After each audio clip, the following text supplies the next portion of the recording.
All right, now KwaZulu-Natal's green hills face a grim reality as the latest foot-and-mouth disease outbreak hits local farms. While national export bans grab the headlines, farmers feel the impact most. The Bergville dairy producers face major losses, threatening generations of breeding and daily operations. Bradley Gace, the owner of Gace Farming, joins us with a first-hand perspective. Bradley, appreciate the time. Thank you so much for being able to join us. And a first-hand account is so important and significant to, I think, highlight the treachery and the harm that all of this is actually causing. Won't you just highlight exactly how this is impacting you, foot and mouth, that is? I know at last call it was 150 cattle that you needed to cull. Is that the case? Yeah, that was the case in November, December.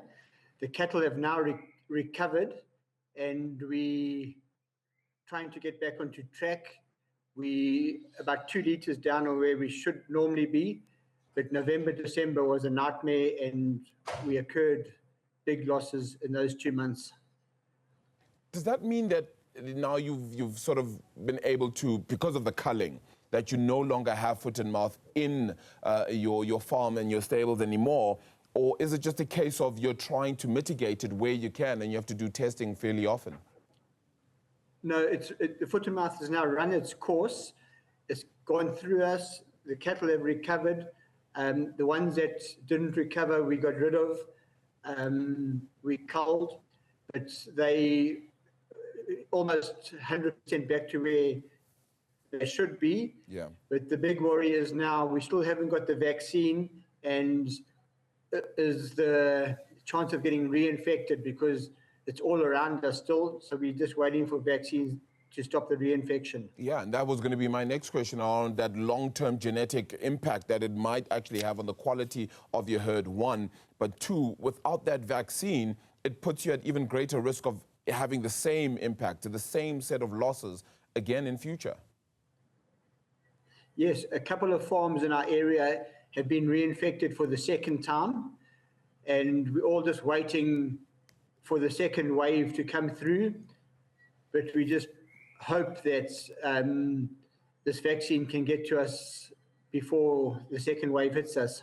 Yeah, do you know how much those losses were since November? Are you able to share with us? Yeah, as you mentioned earlier, we lost in total with deaths and culling about 150 animals.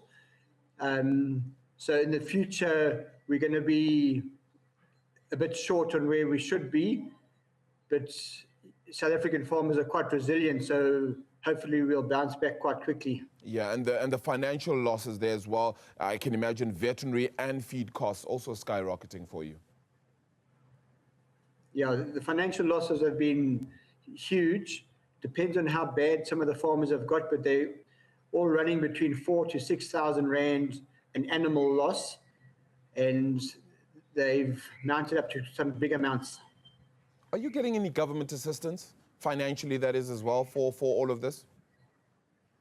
No, we've had zero government assistance, zero help at all. Yeah, there's no interaction at the moment with the farmers. But we do have the MPO has been doing a lot of work for us to try and get the vaccine, but hopefully they can get it right in the near future. I mean, government has only brought in 1 million vaccines for now anyway. That's the first batch. I mean, that certainly won't be enough considering the number of cows we have across the country, right? So that puts you at even greater risk of ever receiving those vaccines before a second outbreak for you. Yeah, 1 million vaccines, in my opinion, is going to make no difference. We need to vaccinate the whole country, and we needed to do it a year ago. So they're running around like big heroes at the airport showing 1 million vaccines arrived. But actually, it's doing nothing because 80% of the farmers cannot get hold of the vaccine. So unless they fast track this, we're all going to get a second wave, and it's going to put a lot of farmers out of business.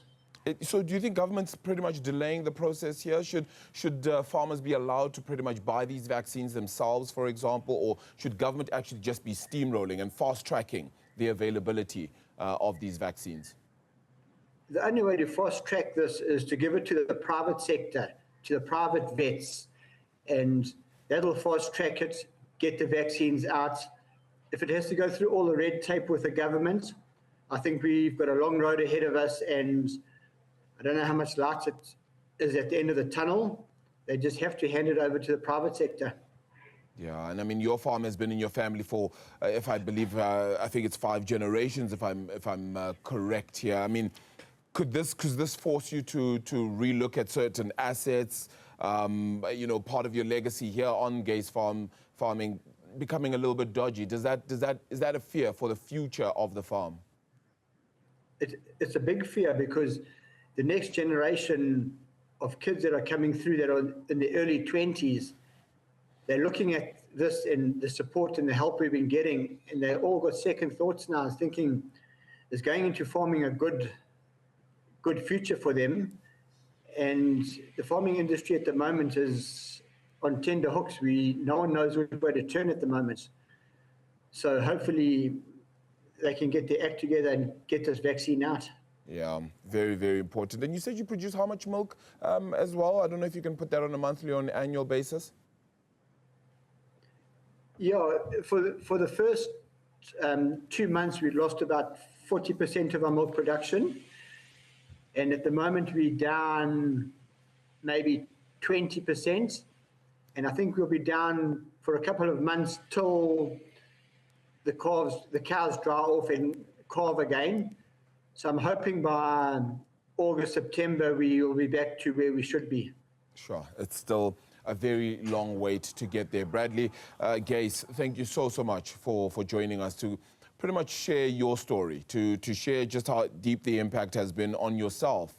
150 cattle needed to be culled, needed to be unalived or killed because of the foot and mouth outbreak. The impact on some of the farmers in and around his has been that it's a second string of the foot and mouth outbreak has happened already. So the dairy farmer from Gace Farming, Bradley Gace, the owner of Gace Farming, joining us there to give us that first-hand perspective. Again, appreciate your time and thank you for joining us here on Newzroom Afrika.